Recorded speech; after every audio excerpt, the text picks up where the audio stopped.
Hello there, I'm Paul Belflam. This is Industrial Organization. This presentation is about hidden action problems. What we want to do is to understand how markets suffer from hidden action problems and how advertising signals may alleviate these problems. This is based on sections 12.1.2 and 2.1 in the textbook, if you want some background reading. Okay, here is the model. It's similar to the model we used for hidden information problems. Okay, the difference here is that the firm chooses itself the quality of the product. It's not something that the firm has no control on. It is something that it can actually control itself by investing in producing higher quality if it wants to. Okay, so the first stage of the game is this decision about quality. Then the firm will set the price at stage 2, and finally buyers form beliefs about the product quality and make their purchasing decision. Okay, now if there was full information, so if consumers were able to observe the quality of the product before buying, well, the firm would choose to produce a high quality if a high quality product gives a higher margin than a low quality product. This is what this condition says. RH minus CH is the difference between what consumers are willing to pay for high quality and the opportunity cost of producing high quality. And here we've got the same for low quality. Okay, so you can see RH minus CH as the maximum profit that can be made by the seller when selling the high quality. And this inequality says that this margin is higher for the large quality, for the high quality, than it is for the low quality. Okay, so in that case, it makes sense for the seller to produce the high quality because it can make a larger profit when selling the high quality. Okay, and this is also what makes the market efficient. This is the first best allocation because that maximizes the gains from trade on the market. Okay, now, of course, what we are interested in are situations of asymmetric informations. When buyers choose at stage 3, they don't observe the quality, and so they have got to form beliefs about what this quality actually is. Okay, so we see here that without any other action by the seller, the market is not going to work. It's going to fail because there is no incentive for the seller to actually invest in producing high quality. Okay, why is that? Because whatever the seller does, a high quality seller does, it can be mimicked by a seller of low quality. Okay, which is to say that when observing some price below the maximum price they're willing to pay for the large quality, well, when observing such a price, consumers believe that the product is of high quality, and then a low quality firm can always do the same. Okay, mimic the behavior of the high quality firm at stage 2. Okay, meaning that consumers will be confused. This is what we call a moral hazard problem, okay, or hidden action problem. The action of investing in high quality is hidden, and so consumers don't know. And they have no reason to believe that the product is of high quality, and so the incentive to produce high quality for the seller disappear. Okay, so that's the fundamental problem in these markets. In markets in which firms choose quality, firms tend to provide too low a quality from a social point of view. Okay, we've just seen on the previous slide that it would be efficient from a social point of view that the high quality is produced, but in the presence of asymmetric information, the high quality will not be produced.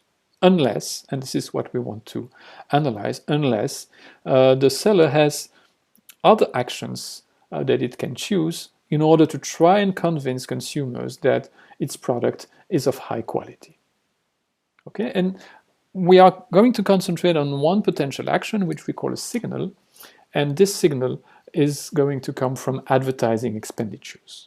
Okay, this is something that we have already somehow explained, but we want to be much more formal about this now. Okay, so we observe in markets that firms do spend a lot on advertising, and especially on advertising that has no informative message or very little information within the advertising. Okay, so this is a puzzle in a sense. Why would firms spend so much in advertising that doesn't really contain any relevant information about the product. Okay, now you know the intuition. This is something we have already explained, but let us summarize the idea again, and especially now be more precise about the conditions for this to work. Okay, so the argument is that large advertising expenditures can indirectly reveal information about the quality of the product in situations of asymmetric information. Okay, it is meant to signal to consumers that the firm making such a large advertising expenditure, this firm is producing a high quality product. Okay, but for this to work, what is necessary? Well, first of all, consumers must believe that such advertising expenditures can only come from a high quality firm. Okay, but they need to base these beliefs on what they observe. So these beliefs must be confirmed by the actual equilibrium play of the firm, which is to say, it must be the case that only a high quality producer would make such an advertising campaign, which is also to say that a low quality producer will not find it profitable to make an advertising campaign which is that expensive. Okay, in the terminology that we will use here, we need to show that a low quality firm will not mimic the play of a high quality firm at equilibrium. Okay, so that's the intuition that we want to formalize now using a model which is very similar to the model we used when we were talking about hidden information problems. Okay, now before we go to the model, let us think about the channels through which the signaling can work. Okay, well, the channel we are going to use is this one, the first one, the repeat purchases. This means that consumers buy repeatedly the same product, but they learn the quality after the first purchase. Okay, so when they buy for the first time, they discover the quality of the product. Okay, and they know that if they receive a low quality product, they are facing a low quality firm, and they will stop buying. Okay, or they will stop willing to pay a high price for this product. And the reverse, if they discover after the first purchase that this is a high quality product, they know that they will receive a high quality product in the next period. Okay, now in this kind of setting, signaling works if in expectations a low quality firm gains less in cheating, so selling low quality instead of high quality, then a high quality firm gains in telling the truth. Okay, so this is basically the argument that we are going to cover in our model. But for your information, there are two other channels through which signaling can work. You can have differences in information among consumers, meaning that there is a share of consumers who are fully informed. Those consumers can learn the quality before buying, but another share of consumers have this asymmetric information problem. When they buy, they don't know the quality. Okay, then it's possible that signal works because there may be an information spillover, in the sense that the uninformed consumers obtain information through the firm's price because they know that informed consumers act according to their information. Okay, so in a sense, the spillover information comes from observing the behavior of the firm and the behavior of these informed consumers. And through that, the uninformed consumers can obtain information. Okay. Finally, there is a third channel, which is exploiting cost differences that depend on qualities. So it could be that the quality, the high quality is more costly to produce than the low quality, and so prices then can be used as a signal. Okay, so as I said, we will concentrate on the first channel, and we will actually have a model that neutralizes these two other channels. Okay, so let me show you what we assume in the model. Okay, so as before, the high quality gives a utility RH to the buyers and the low quality a utility RL. Okay, and remember we have a unit mass of consumers who are identical. So you could see RH as the willingness to pay for the high quality product, or the maximum price consumers are willing to pay for the high quality product. And same thing, RL is the maximum price they are willing to pay for the low quality product. Okay, so as I said, we focus on the first channel, which is the repeat purchase effect. So we don't want to have different costs between the two qualities. So we set these costs to being equal, and C is the cost of producing a unit of high quality or low quality. And we also assume that all consumers face the same asymmetric information problem. Okay? Now, let's assume that it's profitable to put the high quality on the market if consumers can be certain that it is high quality. So RH is larger than C. But we will see that we don't make such an assumption for the low quality product. We will distinguish into two cases. Either RL is larger than C, so the low quality would also be put on the market under full information, or the contrary, RL is less than C, and in that case, under full information, the low quality would not be put on the market. Okay? Now, the difference with the previous model when we were talking about hidden information is that the firm sells a product of a given quality for 2 periods. Okay? And the users, they get utility for the product just for 1 period, the period in which they buy, and then they've got to buy again to have utility again from the product. Okay? Now, there is revelation of the quality of the product after the first purchase. Okay? So if a consumer has purchased the product in period 1, she learns the quality of the product after period 1. There is no longer any asymmetric information in the second period if the consumer has bought in the first period. Okay? Now, both consumers and firms will have to make decisions that have implications for the 2 periods. So we are going to compare utilities and profits, or we are going to sum utilities and profits over the 2 periods. Let's assume that there is no discounting, which means that what is gained tomorrow has the same value as what is gained today. Right. Now, just to have a benchmark, what would happen if there was full information? Meaning that already in the first period, consumers know the quality of what is offered on the market. Okay? Well, a high quality firm has a product that gives utility to the consumers given equal to RH. Okay? And because we assume consumers are all the same, this is actually the price that the firm would set in each period. Okay? And because there is full information, there is no need to advertise, right? So this is the profit that these firms makes. It makes twice RH, and it pays twice the cost of the product, which is C. Now, a low quality firm, well, the reasoning is the same. The product gives utility RL. Okay. If RL is larger than the cost of producing this low quality, then it's worth putting the low quality on the market and selling it at a price of RL. But if RL is less than C, then this firm producing low quality would prefer not to put the product on the market and not pay the cost. Okay, so the profit for a low quality firm, which is identified as such, so under full information, the profit is the maximum of 2RL minus 2C and 0. Okay, so we keep that in mind. This is the benchmark. What would happen if there was full information on the market? Now, let's look at asymmetric information, right? So just to be clear, what is the timing of the game? There are these 2 periods. Well, in period 1, the firm chooses the quality of its product. Then it sets its first period price, and possibly it takes some action that can be publicly observed. Okay? In our case, this action is spending some amount of resources on advertising, and this amount of resource is denoted by A. Okay, and that becomes public information. So this advertising will be seen by the buyers. And based on that, the consumers decide whether to buy. There is a price they observe, and there is potentially this action. Okay, and if they buy, well, they observe the true quality of the product. Okay, which brings us to period 2, where consumers and firms play a game. The firm sets its second period price, and afterwards consumers buy.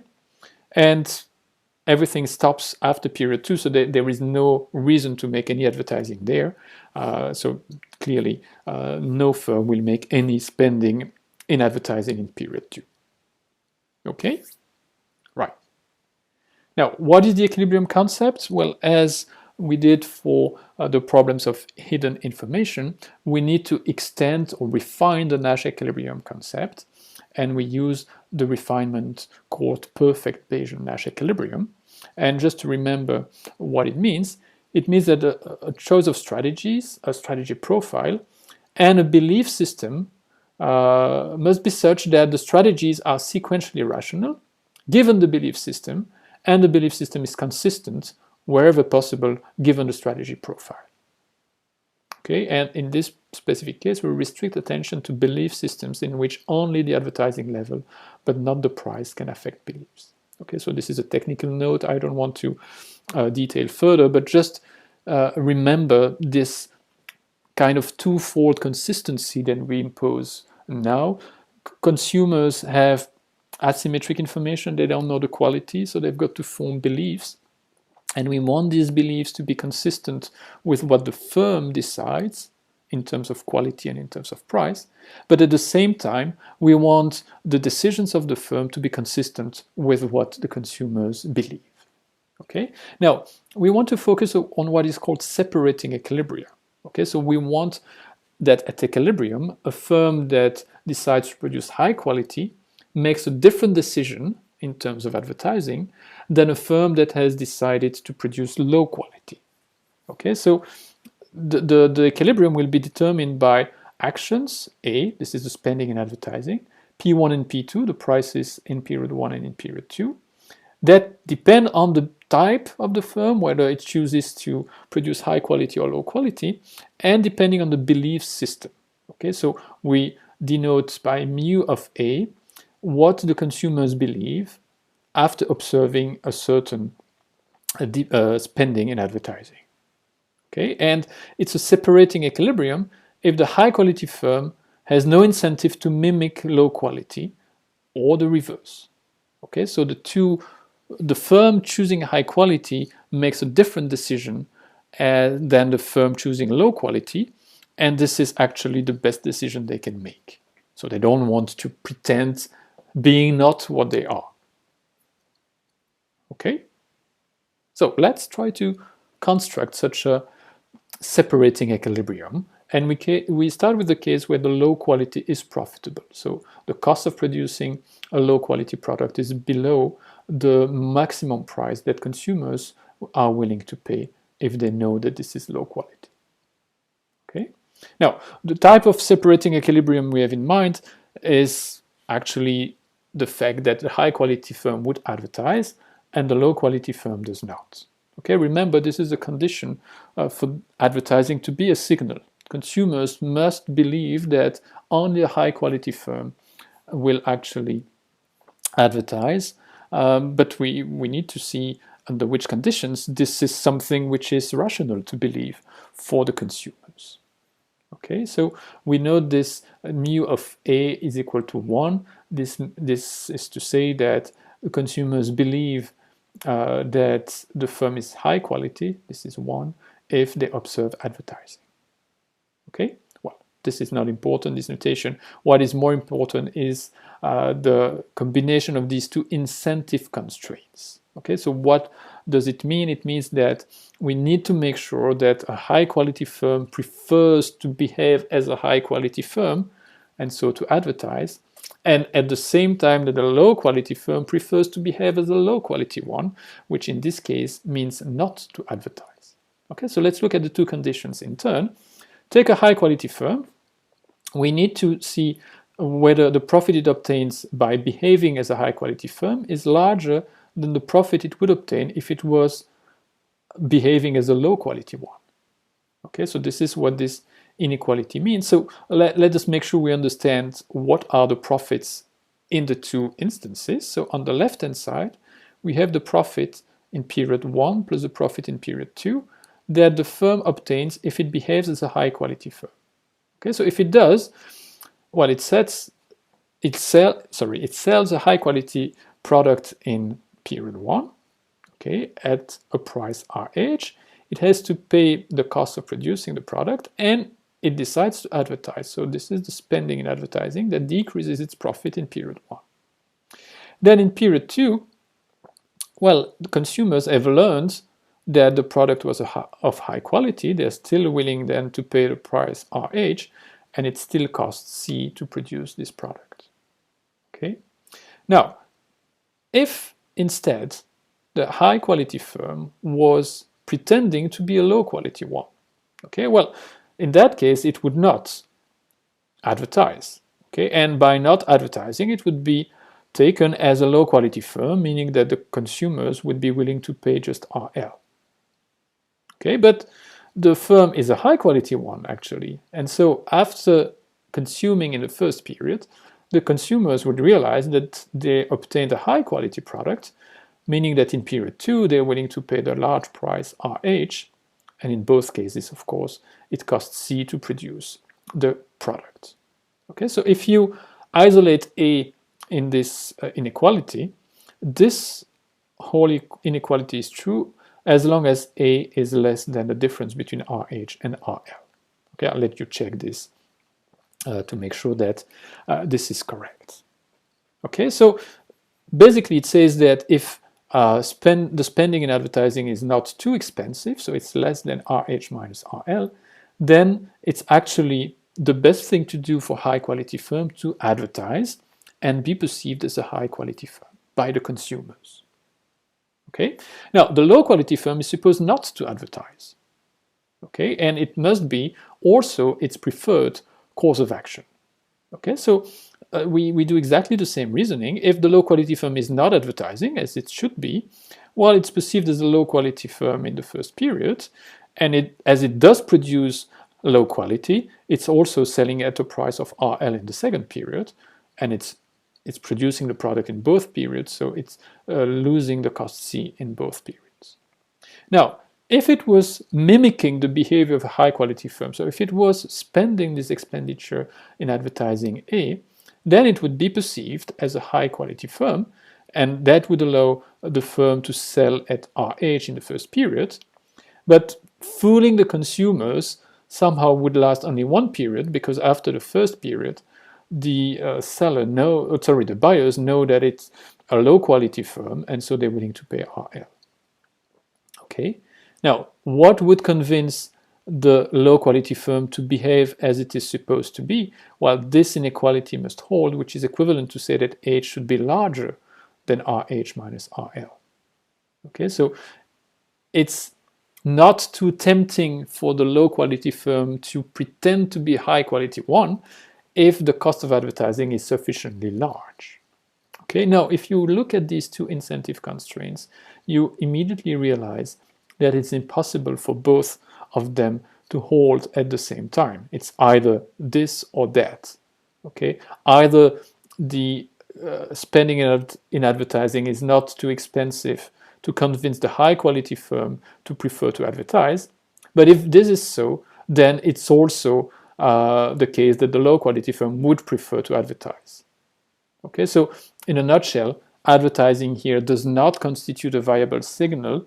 There is no advertising expenditure that would satisfy these two conditions, that would convince the firm to behave as it is supposed to do, whatever the quality it decides to produce. Okay, and the reason is that advertising does not affect the differences of period 2 profits. Okay, and so the channel of the repeat purchase doesn't work in this case. Okay, so that would mean that we are back to the initial problem where only the low quality would be offered on the market, which is inefficient. Now, is there a way we can still find advertising being a useful signal in this case? Well, as we discussed now, this can be so if we assume that the consumers are not fully rational.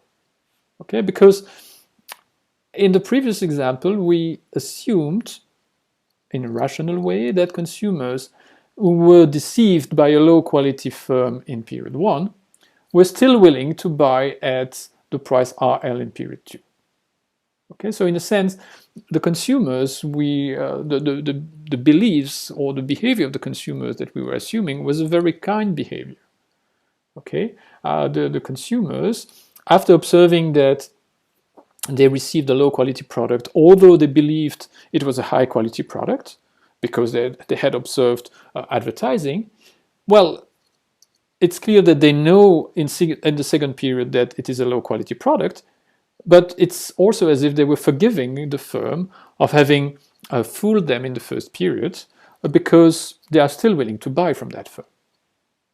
Okay, well, we could assume in a less kind way that consumers who have been fooled in the first period, they want somehow to punish the firm in the second period, and they would decide to boycott that firm, okay, because their trust has been abused. Okay, in that case, they would decide not to buy in the second period. Okay, so if you look at the incentive constraints, we still have the same for the high quality firm. So let us remember what it was. A has to be lower than RH minus RL to convince the high quality firm to behave as a high quality firm, so to prefer advertising. But the incentive constraint now changes for the low quality firm, okay? Because if it doesn't behave as it is supposed to be, so if it was mimicking the high quality firm by spending advertising in the second period, and so abusing the consumers by selling them the low quality at a large price, RH, well, then in the second period, consumers would decide not to buy any longer from that firm, and so the profit that that firm would obtain would be zero. Okay, so in that case, instead of RL here, we have zero, and so the condition for the low quality firm to prefer not to advertise becomes this one here, which is A must be larger than A hat, but A hat is lower than RH minus RL.